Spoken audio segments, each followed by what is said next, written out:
Hello, friends. This intensification of inner life helped the prisoner find refuge from the emptiness, desolation, and spiritual poverty of his existence, by letting him escape into the past.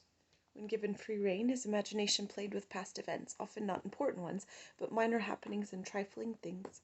His nostalgic memory glorified them, and they assumed a strange character.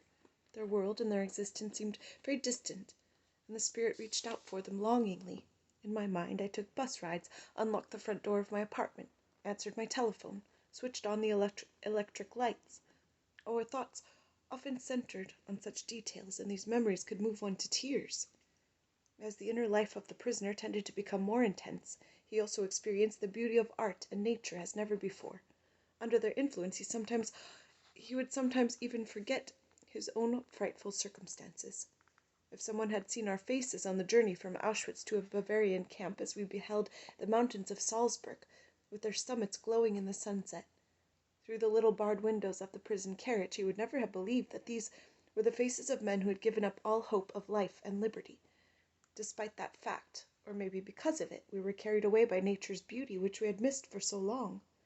In camp, too, a man might draw the attention of a comrade working next to him to a nice view of the setting sun shining through the tall trees of the Bavarian woods, as in the famous watercolor by Dürer. The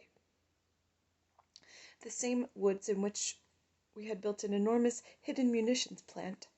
One evening, when we were already resting on the floor of our hut, dead tired, soup bowls in hand, a fellow prisoner rushed in and asked us to run out to the assembly grounds and see the wonderful sunset. Standing outside, we saw sinister clouds glowing in the west, and the whole sky alive with clouds of ever-changing shapes and colors, from steel blue to blood red. The desolate grey mud huts provided a sharp contrast, while the puddles on the muddy ground reflected the glowing sky. Then, after minutes of moving silence, one prisoner said to another, "How beautiful the world could be!" Another time we were at work in a trench. The dawn was grey around us, grey was the sky above, grey the snow in the pale light of dawn, grey the rags in which my fellow prisoners were clad, and grey their faces. I was again conversing silently with my wife, or perhaps I was struggling to find the reason for my sufferings, my slow dying. In a last violent protest against the hopelessness of imminent death, I sensed my spirit piercing through the enveloping gloom. I felt it transcend that hopeless, meaningless world, and from somewhere I heard a victorious yes in answer to my question of the existence of an ultimate purpose. At that moment a light was lit in a distant farmhouse, from which stood on the horizon as if painted there in the midst of the miserable grey of a dawning morning in Bavaria. Et lux in tenebris lucet, and the light shineth in the darkness. For hours I stood hacking at the icy ground. The guard passed by, insulting me, and once again I communed with my beloved. More and more I felt that she was present, that she was with me. I had the feeling that I was able to touch her, able to stretch out my hand and grasp hers. The feeling was very strong. She was there. Then, at that very moment, a bird flew down silently and perched just in front of me, on the heap of soil which I had dug up from the ditch, and looked steadily at me. Earlier I mentioned art. Is there such a thing in a concentration camp? It rather depends on what one chooses to call art. A kind of cabaret was improvised from time to time. A hut was cleared temporarily, a few wooden benches were pushed or nailed together, and a programme was drawn up. In the evening, those who had fairly good positions in camp, the capos and the workers who did not have to leave camp on distant marches, assembled there. They came to have a few laughs, or perhaps to cry a little, anyway to forget. There were songs, poems, jokes, some with underlying satire regarding the camp.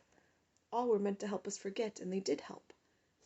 The gatherings were so effective that a few ordinary prisoners went to see the cabaret in spite of their fatigue, even though they missed their daily portion of food by going. During the half-hour lunch interval, when soup, which the contractors paid for, and for which they did not spend much, was ladled out at our work-site, we were able to assemble in an unfinished engine-room. On entering, everyone got a ladleful of watery soup. While we sipped it greedily, a prisoner climbed onto a tub and sang Italian arias. We enjoyed the songs, and he was guaranteed a double helping of soup straight from the bottom, which meant with peas. Rewards were given in camp, not only for entertainment, but also for applause. I, for example, could have found protection, how lucky I was never in need of it, from the camp's most dreaded capo, who for more than one good reason was known as the murderous capo. This is how it happened. One evening I had the great honor of being invited again to the room where the spiritualistic seance had taken place. There were gathered the same intimate friends of the chief doctor, and most illegally the warrant officer from the sanitation squad was again present.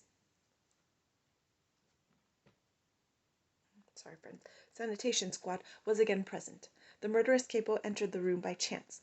He was asked to recite one of his poems, which had become famous or infamous in camp. He did not need to be asked twice, and quickly produced a kind of diary from which he began to read samples of his art. I bit my lips till they hurt, in order to keep from laughing at one of his love poems, and very likely that saved my life. Since I was also generous with my applause, my life might have been saved even if I had been detailed to his working party, to which I had previously been assigned for one day. A day that was quite enough for me. It was useful, anyway, to be known to the murderous capo from a favourable angle, as I applauded as hard as I could. So I applauded as hard as I could. Generally speaking, of course, any pursuit of art in camp was somewhat grotesque. I would say that the real impression made by anything connected with art arose only from the ghost-like contrast between the performance and the background of desolate camp life. I shall never forget how I awoke from the deep sleep of exhaustion on my second night in Auschwitz, roused by music.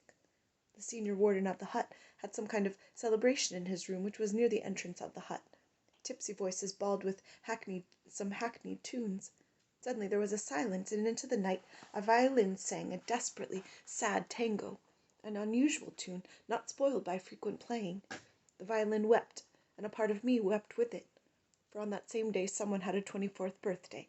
That someone lay in another part of the Auschwitz camp, possibly only a few hundred or 1,000 yards away, and yet completely out of reach. That someone was my wife. To discover that there was any semblance of art in a concentration camp must be surprise enough for an outsider, but he may be even more astonished to hear that one could find a sense of humor there as well. Of course, only the faint trace of one, and then only for a few seconds or minutes. Humor was another of the soul's weapons in the fight for self-preservation. It is well known that humor, more than anything else in the human makeup, can afford an aloofness and an ability to rise above any situation, even if only for a few seconds. I practically trained a friend of mine who worked next to me on the building site to develop a sense of humor. I suggested to him that we would promise each other to invent at least one amusing story daily, about some incident that could happen one day after our liberation. He was a surgeon and had been an assistant on the staff of a large hospital, so I once tried to get him to smile by describing to him how he would be unable to lose the habits of camp life when he returned to his former work. On the building site, especially when the supervisor made his tour of inspection, the foreman encouraged us to work faster by shouting, "Action! Action!" I told my friend, "One day you will be back in the operating room performing a big abdominal operation. Suddenly an orderly will rush in announcing the arrival of the senior surgeon by shouting, 'Action! Action!'" Sometimes the other men invented amusing dreams about the future, such as foreseeing that during a future dinner engagement they might forget themselves when the soup was served and beg the hostess to ladle it from the bottom. The attempt to develop a sense of humor and to see things in a humorous light is some kind of a trick learned while mastering the art of living. Yet it is possible to practice the art of living even in a concentration camp, although suffering is omnipresent. To draw an analogy, a man's suffering is similar to the behavior of gas. If a certain quantity of gas is pumped into an empty chamber, it will fill the chamber completely and evenly, no matter how big the chamber. Thus suffering completely fills the human soul and conscious mind, no matter whether the suffering is great or little. Therefore the size of human suffering is absolutely relative. It also follows that a very trifling thing can cause the greatest of joys. Take as an example something that happened in our journey from Auschwitz to the camp affiliated with Dachau. We had all been afraid that our transport was heading for the Mauthausen camp. We became more and more tense as we approached a certain bridge over the Danube, which the train would have to cross to reach Mauthausen. According to the statement of experienced traveling companions, those who have never seen anything similar cannot possibly imagine the dance of joy performed in the carriage by the prisoners when they saw that our transport was not crossing the bridge and was instead heading only for Dachau. And again, what happened on our arrival in that camp? After a journey lasting 2 days and 3 nights, there had There had not been enough room for everybody to crouch on the floor of the carriage at the same time. The majority of us had to stand all the way, while a few took turns at squatting in the scanty straw which was soaked with human urine. When we arrived, the first important news that we had from older prisoners was that this comparatively small camp, its population was 2,500, had no oven, no crematorium, no gas. That meant that a person who had become a Moslem could not be taken straight to the gas chamber, but would have to wait until a so-called sick convoy had been arranged to return to Auschwitz. This joyful surprise put us all in a good mood. The wish of the senior warden of our hut in Auschwitz had come true. We had come as quickly as possible to a camp which did not have a chimney, unlike Auschwitz. We laughed and cracked jokes in spite of and during all we had to go through in the next few hours. When we new arrivals were counted, one of us was missing. We had to wait outside in the rain and cold wind until the missing man was found. He was at last discovered in a hut where he had fallen asleep from exhaustion. Then the roll call was turned into a punishment parade. All through the night and late into the next morning, we had to stand outside, frozen and soaked to the skin after the strain of our long journey. And yet we were all very pleased. There was no chimney in this camp, and Auschwitz was a long way off. Another time we saw a group of convicts pass over our work site. How obvious the relativity of all suffering appears to us then. We envied those prisoners their relatively well-regulated, secure, and happy life. They surely had regular opportunities to take baths, we thought sadly. They surely had toothbrushes and clothes brushes, mattresses, a separate one for each of them, and monthly mail bringing them news of the whereabouts of their relatives, or at least of whether they are still alive or not. We had lost all that a long time ago. And how we envied those of us who had the opportunity to get into a factory and work in a sheltered room. It was everyone's wish to have such a life-saving piece of luck. The scale of relative luck extends even further. Even among those detachments outside the camp, in one of which I was a member, there were some units which were considered worse than others. One could envy a man who did not have to wade in deep, muddy clay on a steep slope emptying the tubs of a small field railway for 12 hours daily. Most of the daily accidents occurred on this job, and they were often fatal. In other work parties, the foreman maintained an apparently local tradition of dealing out numerous blows, which made us talk of the relative luck of not being under their command, or perhaps of being under it only temporarily. Once, by an unlucky chance, I got into such a group.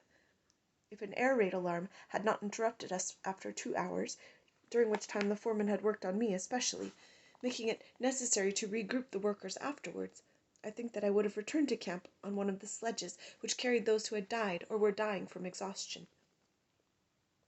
No one can imagine the relief that the siren can bring in such a situation. Not even a boxer who has heard the bell signifying the finish of a round, and who is thus saved at the last minute from the danger of a knockout. We were grateful for the smallest of mercies. We were glad when there was time to delouse before going to bed, although in itself this was no pleasure, as it meant standing naked in an unheated hut where icicles hung from the ceiling. But we were thankful if there was no air raid alarm during this operation and the lights were not switched off. If we could not do the job properly, we were kept awake half the night. The meager pleasures of camp life provided a kind of negative happiness, freedom from suffering, as Schopenhauer put it, and even that in a relative way only. Real, positive pleasures, even small ones, were very few. I remember drawing up a kind of balance sheet of pleasures one day, and finding that in many, many past weeks I had experienced only 2 pleasurable moments. One occurred when, on returning from work, I was admitted to the cookhouse after a long wait, and was assigned to the line filing up to prisoner cook F. He stood behind one of the huge pans and ladled soup into the bowls which were held out to him by the prisoners, who hurriedly filed past. He was the only cook who did not look at the men whose bowls he was filling, the only cook who dealt out the soup equally, regardless of recipient, and who did not make favourites of his personal friends or countrymen, picking out the potatoes for them while the others got watery soup skimmed from the top. But it is not for me to pass judgment on those prisoners who put their own people above everyone else. Who can throw a stone at a man who favours his friends under circumstances when, sooner or later, it is a question of life or death? No man should judge unless he asks himself in absolute honesty whether in a similar situation he might not have done the same. a good day, friends.